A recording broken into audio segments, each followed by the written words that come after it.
के अंदर सभापति और नेता प्रतिपक्ष एक पार्टी के नहीं हो सकते, लेकिन यहां पे कर रखे हैं।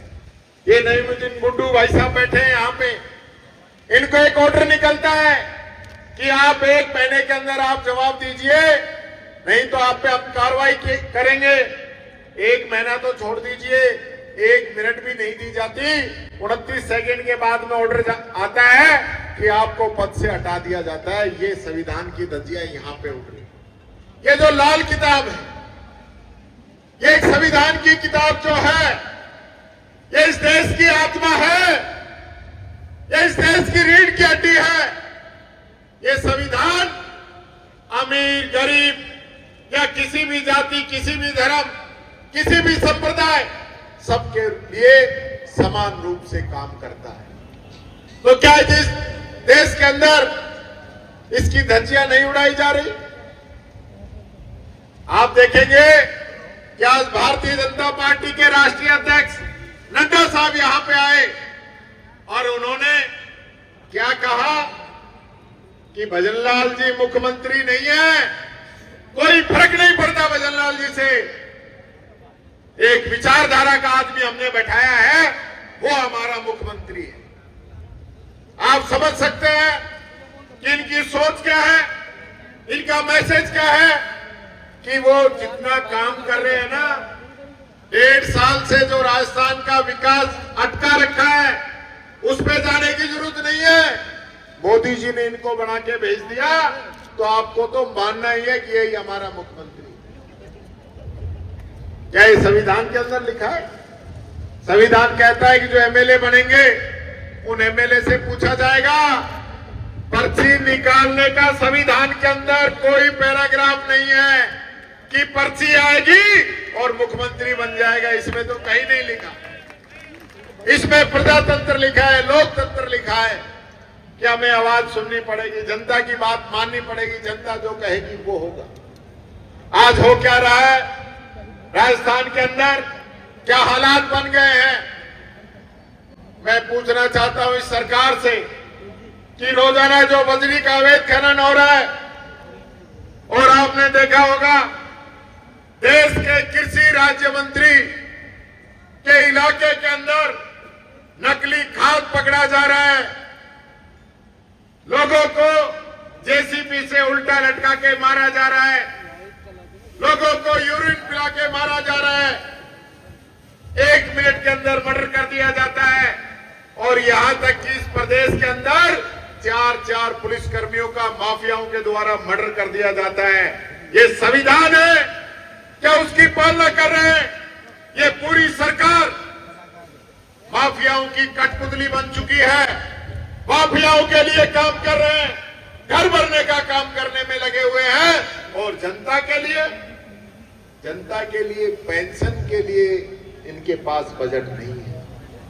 गरीब जनता इलाज करा ले, उसके लिए इनके पास बजट नहीं है। आरजीएचएस के अंदर करोड़ों रुपए का घोटाला खुल रहा है कि किस प्रकार से इन लोगों ने साठगांठ करके और जनता के खून पसीने की कमाई को लूटने का काम इन लोगों ने किया है। साथियों, आज अगर हम चुप बैठ गए, और एक घटना और पिछली बार हम आए थे, मैं और डोटासरा जी, हमारे पे भी मुकदमे भी इन लोगों ने लगा दिए,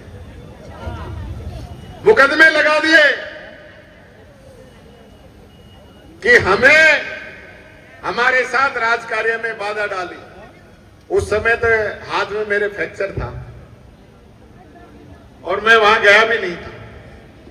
उसके बाद मैं और डोटासरा जी इन पुलिस के दफ्तर के अंदर गए और हमने कहा कि हिम्मत है तो हमको अरेस्ट करके दिखाओ, हम तुम्हारे सामने बैठे।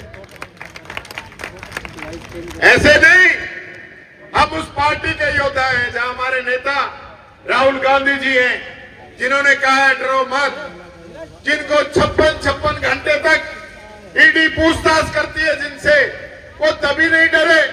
तो आज हम इनके डराने से डर जाएंगे क्या? हम डरने वाले लोग नहीं हैं। आज एक बात आप लोगों से कहना चाहूंगा, बाबा साहब भीमराव अंबेडकर ने कहा था कि संविधान चाहे कितना कितना भी मजबूत क्यों ना हो, उसको लागू करने वाले लोगों की नीयत कैसी है, ये संविधान उस पर डिपेंड करेगा। तो आज इन लोगों की नीयत साफ नहीं है। ये लोग इस संविधान को खत्म करना चाहते हैं, कुचलना चाहते हैं। इन लोगों का बस चले तो एक मिनट भी इस संविधान का राज नहीं चलने दें। मेरे साथियों, मैं आप लोगों से अपील करना चाहूंगा, निवेदन करना चाहूंगा कि आज वो समय आ गया, हर एक व्यक्ति को उठ खड़ा होना है। हर एक व्यक्ति को, आम पब्लिक की आवाज को उठाने के लिए उसके कंधे से कंधा मिलाकर आज लड़ाई लड़ने की जरूरत है। ये निवेदन आप लोगों से करना चाहूंगा।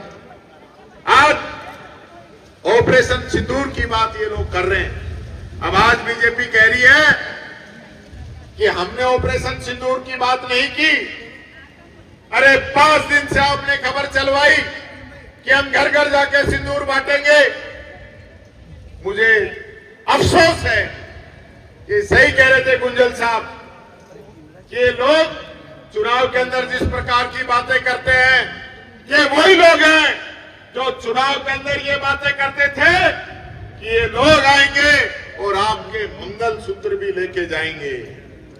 कभी मंगलसूत्र की बात करते हैं और कभी सिंदूर की बात करते हैं।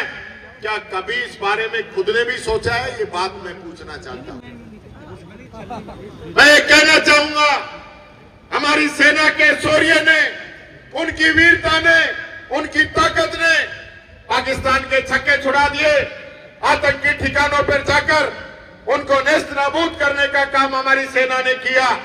और जब माननीय को निर्णय लेना था कि पीओके कब जाना है कि नहीं कब जाना है, उस पे हमला करना है कि नहीं करना है, तब माननीय चुप हो गए और मिस्टर ट्रंप आए और कहा सीज फायर। क्यों भाई? हमारे साथ आतंकी हमले हो रहे हैं, हमारे 26 लोग मार के चले गए और पंचायती अमेरिका कर रहा है। तो आप क्या कर रहे हो? आप क्या कर रहे हो? ट्रंप 10 बार बोल चुका है कि मैंने राजीनामा कराया, मैंने समझौता कराया, मैंने सीज फायर कराया है, और हमारे वाले कह रहे हैं कि नहीं, हमने तो खुद ही किया है। अरे एक बार बोल के तो दिखाओ। वो इंदिरा गांधी जी थी जिसके अंदर यह हिम्मत थी कि अमेरिका के राष्ट्रपति से 3 दिन तक बात नहीं की, वहां से 7वां बेड़ा रवाना हो गया और नहीं झुकी, न बात की, और पाकिस्तान के 2 टुकड़े करके दुनिया का भूगोल बदलने के बाद ही बात की। 92,000 सैनिक पाकिस्तान के घुटनों के बल टिका दिए। वो आयरन लेडी, उसने तो कभी नहीं कहा। और ये लोग बात करते हैं कांग्रेस ने काम किया है, काम करके दिखाया है। देश की आजादी की लड़ाई से लेकर यहां तक लाने का काम कांग्रेस ने किया है। अब आने वाले समय में मैं आपसे अपील करना चाहूंगा, अनुरोध करना चाहूंगा एक एक कांग्रेस पार्टी के कार्यकर्ता को कि जिस प्रकार से हमारे प्रदेश अध्यक्ष गोविंद सिंह जी डोटासरा पूरे प्रदेश के अंदर अलग जगा रहे हैं, हर बूथ पे, हर मंडल पे, हर ब्लॉक में, हर जिले में कांग्रेस कार्यकर्ता को आगे लाने का काम कर रहे हैं। आने वाले समय में हमें बड़ी लड़ाई लड़नी है। कांग्रेस पार्टी का एक एक वर्कर आगे आएगा और ये भारतीय जनता पार्टी के झूठ बोलने की जो मशीनें लिए घूम रहे हैं, इनका इलाज करना है, इनको वापस भेजने का काम कांग्रेस के एक कार्यकर्ता को करना पड़ेगा। यही अपील आप लोगों से करना चाहूंगा। आप सब लोगों ने जो मान सम्मान दिया, इसके लिए बहुत बहुत धन्यवाद। जय भीम, जय बापू, जय संविधान।